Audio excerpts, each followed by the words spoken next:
Oli tyypillinen perjantai-ilta ravintola Kuussa, suositussa ruokapaikassa Helsingin sydämessä. Nauru täytti ilman, jota säestivät lasien kilinä ja musiikin rytmikäs syke. Tunnelma oli lämmin, kutsuva ja iloinen. Asiakkaat, nuoret ja vanhat, nauttivat aterioistaan uppoutuneina keskusteluihin ja nauttien vilkkaasta perjantai-illan tunnelmasta. Heidän joukossaan istui Jaakko, roteva keski-ikäinen mies, joka siemaili oluttaan, silmät lasittuneina kaukaisesta melankoliasta. Jaakko, kokenut poliisi, oli vapaalla ja yritti hukuttaa väsymystään ja kasvavaa pettymystään alkoholiin. Hän oli viettänyt vuosia lainvalvojana, nähden ihmiskunnan parhaat ja pahimmat puolet. Mutta tänä iltana hän oli vain yksi kasvo joukossa, painien sisäisten demoniensa kanssa. Illan edetessä Jaakon yksinäisyys näytti syvenevän. Hän tilasi toisen juoman, alkoholin hitaasti nakertaen estojaan. Hänen katseensa harhaili huoneen poikki pysähtyen pöytään nuoria naisia, joiden nauru raastoi hänen hermojaan. Hän tunsi vihan aallon, kaipauksen nuoruutensa huolettomiin päiviin, aikaan ennen kuin vastuun taakka ja kokemuksen kyynisyys olivat asettuneet hänen päälleen. Alkoholin ja katkeruuden voimakkaan sekoituksen ajamana Jaakko päätti lähestyä naisia. Hänen aikomuksensa olivat epäselvät, ehkä hän haki seuraa, tai ehkä hän vain halusi häiritä heidän iloa. Olipa motiivi mikä tahansa, hänen toimiaan ohjasi vaarallinen epätoivon, alkoholin ja epätoivoisen hyväksynnän tarpeen cocktail. Jaakon lähentely oli kömpelöä, hänen sanansa sammaltavia ja täynnä aiheetonta itseriittoisuutta.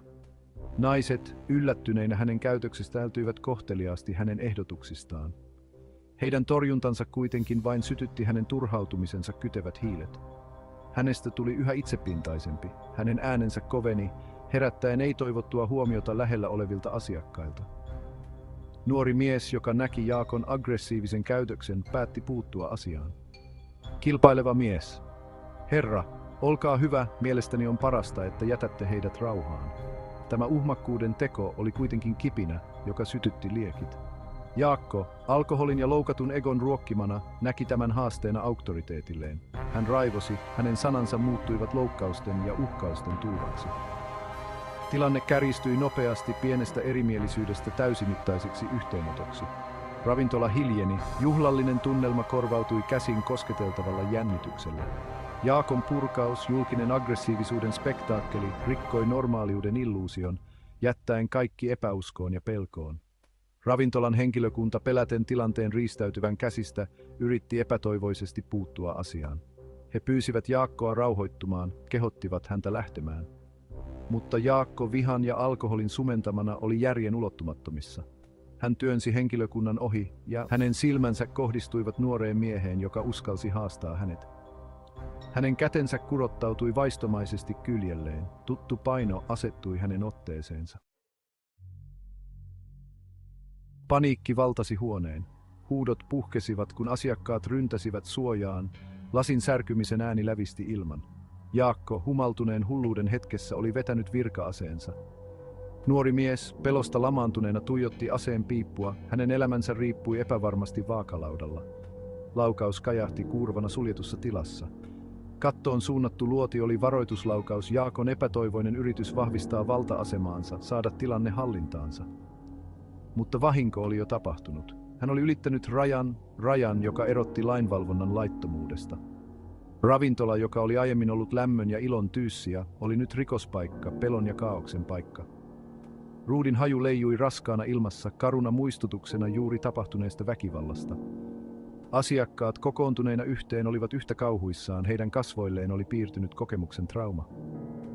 Jaakko, hetkellisesti omien tekojensa lamaannuttama, seisoi keskellä luomaansa kaaosta. Hänen tekojensa paino, tilanteen vakavuus, alkoi hitaasti valjeta hänelle. Alkoholin aiheuttama sumu alkoi haihtua, ja sen tilalle tuli kylmäävä pelon ja katumuksen aalto. Kun sireenit soivat kaukaisuudessa lähestyen kuin hänen lähestyvän tuomionsa airuet, Jaakko tajusi rikkomuksensa laajuuden. Hän oli vaihtanut merkkinsä häpeään, kunniansa häpeään. Pidättävä poliisi, pidättävänä poliisina. Poliisi, pudota ase heti. Pidättävää poliisin kympälakennut pidetty. Älä liiku. Seuraavana aamuna uutiset ravintola Kuun tapahtumasta levisivät kulovalkean tavoin. Tarina, joka levisi sanomalehtien sivuille ja hallitsi televisioruutuja, lähetti shokkiaaltoja yhteisön läpi. Jaakon nimi, joka oli aiemmin synonyymi laille ja järjestykselle, oli nyt kaiverrettu julkiseen tietoisuuteen poliisiväkivallan ja holtittomuuden symbolina. Poliitikot tuomitsivat nopeasti Jaakon teot, antoivat lausuntoja, joissa ilmaisivat tyrmistyksensä ja vaativat nopeaa oikeudenkäyntiä. Poliisilaitos, joka kohtasi valtavaa julkista tarkastelua, käynnisti sisäisen tutkinnan ja hyllytti Jaakon toistaiseksi.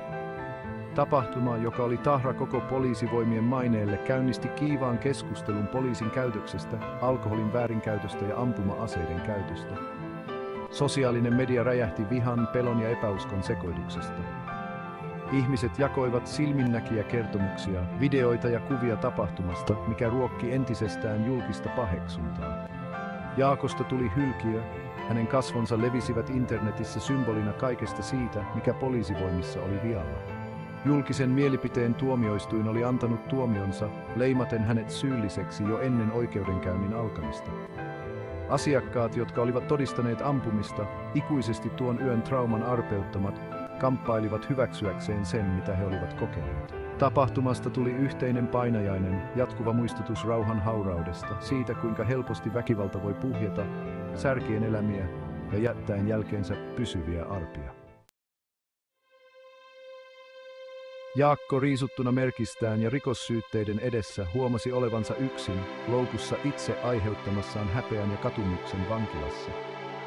Hän oli rikkimies, ei vain tekojensa oikeudellisten seurausten vuoksi, vaan myös oman syyllisyytensä musertavan painon vuoksi. Alkoholi, joka oli aiemmin ollut pakopaikka, toimi nyt jatkuvana muistutuksena hänen rikkomuksestaan.